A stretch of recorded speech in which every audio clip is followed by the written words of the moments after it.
सुधार की अपेक्षा की जानी चाहिए। ग्वालियर बहुत सुंदर शहर हुआ करता था। मैं शब्द इस्तेमाल कर रहा हूँ, हुआ करता था। अनफॉर्चुनेटली दुखद है कि इस तरह से जिस तरह से वर्तमान में स्थितियां हैं वो बहुत सुखद नहीं हैं और बहुत बड़ी चुनौती है।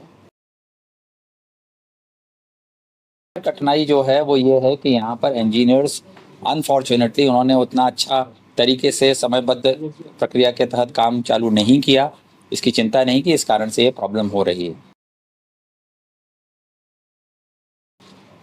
आखिरी चीज़ ये है कि बहुत सारी चीज़ें आपके यहाँ पर नालों को बंद करके परमिशंस दे दी गई हैं, बिल्डिंग परमिशंस दे दी गई हैं और बाकी सारी चीज़ें जो आज सुबह भ्रमण के समय ध्यान में आई थी, उस पर भी विचार विमर्श हुआ है। उसको कैसे रोका जाए, इस तरह की प्रक्रिया को संशोधित किया जाए, उस पर भी विचार है। सेकेंड हाफ में हम लोग हाउसिंग बोर्ड, जेडीए से संबंधित विषय, साडा से संबंधित विषयों पर बात करेंगे।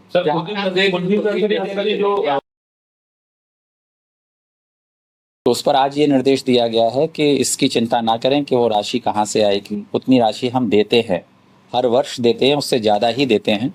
तो अगर वो प्राथमिकता के काम हैं तो उन पर तत्काल कार्य प्रारंभ करना चाहिए, स्वीकृति देनी चाहिए। लेकिन प्रैक्टिकली मुझे पता है कि वो स्वीकृति होने के बावजूद भी इस बार भी चुनौती रहने की संभावना है। मैं कोई झूठा आश्वासन देकर के बात करना नहीं चाहता हूँ, क्योंकि काम स्वीकृत नहीं किए गए हैं और चूंकि काम स्वीकृत नहीं है इसलिए एजेंसी नहीं है, और एजेंसी नहीं है तो इसलिए काम तत्काल प्रारंभ होना कठिन है।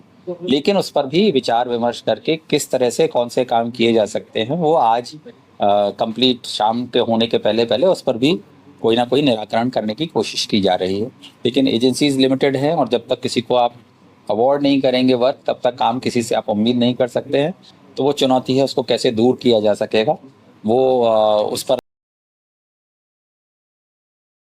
लेकिन पिछली बार जो गलती हुई है वो ये गलती है कि हमने कॉम्पैक्शन नहीं किया। देखिए, जब भी हम सड़क बनाते हैं तो उस पर बिना कॉम्पैक्शन के अगर काम करेंगे तो मिट्टी बहेगी बहेगी, क्योंकि पानी नीचे से बहता है और मिट्टी कॉम्पैक्ट नहीं होगी तो सड़क टूटेगी। इस बार भी ये संभावना, इन्होंने किस तरह से कॉम्पैक्शन किया है मुझे बहुत डाउट है, क्योंकि जो मैं प्रश्न पूछा उससे मैं बहुत संतुष्ट नहीं हूँ।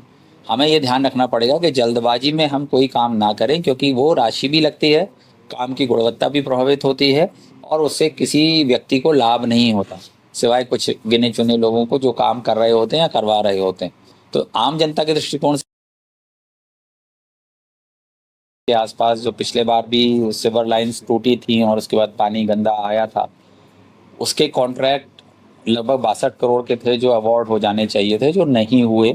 कुछ के हुए हैं जो अभी ही हुए हैं पिछले कुछ दिनों में, जो अगेन ऐसा लग रहा है कि एक ऐसी चुनौती है जो जिसको कर पाना बड़ा कठिन काम है, क्योंकि अभी तक काम चालू नहीं हुआ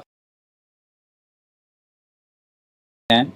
क्योंकि वर्तमान में जो एजेंसी जिसकी यह दायित्व था, जो पीडब्ल्यूडी का था, वो उन्होंने तैयारी नहीं की है और उनकी कोई तैयारी थी नहीं।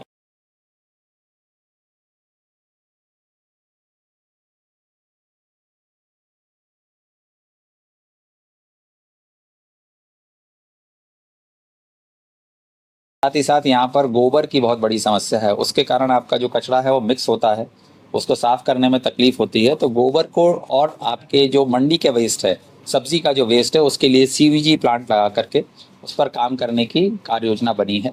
कोशिश ये रहेगी कि ये जो कचरा अभी आ रहा है उसको सेग्रीगेट किया जाए, लोगों को जागरूक किया जाए, आप लोगों के माध्यम से लोगों को प्रेरित किया जाए कि कचरे को 4 हिस्सों में अलग अलग बांटें और अलग अलग हिस्सों में ही वो कलेक्ट हो। अगर कचरा अलग अलग हिस्सों से कलेक्ट होता है तो उसको ट्रीट करना, उसको रिसाइकिल करना, उसका रीयूज़ करना बड़ा आसान होता है और उससे फिर आपकी ये जो बड़ी बड़ी साइट्स बन जाती हैं, पहाड़ बन जाते हैं कचरे के, वो नहीं बनते हैं। लोग रियलाइज़ नहीं करते, लोगों को लगता है कि मेरे घर का कचरा उठ के दूसरी जगह चला गया।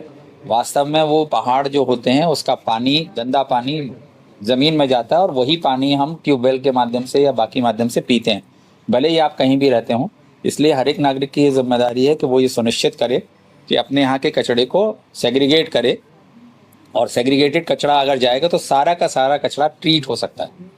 स्वर्ण रेखा का भी जो कचरा है उसको भी ट्रीट करके उसको यूज़ करने के लिए एनएचआई के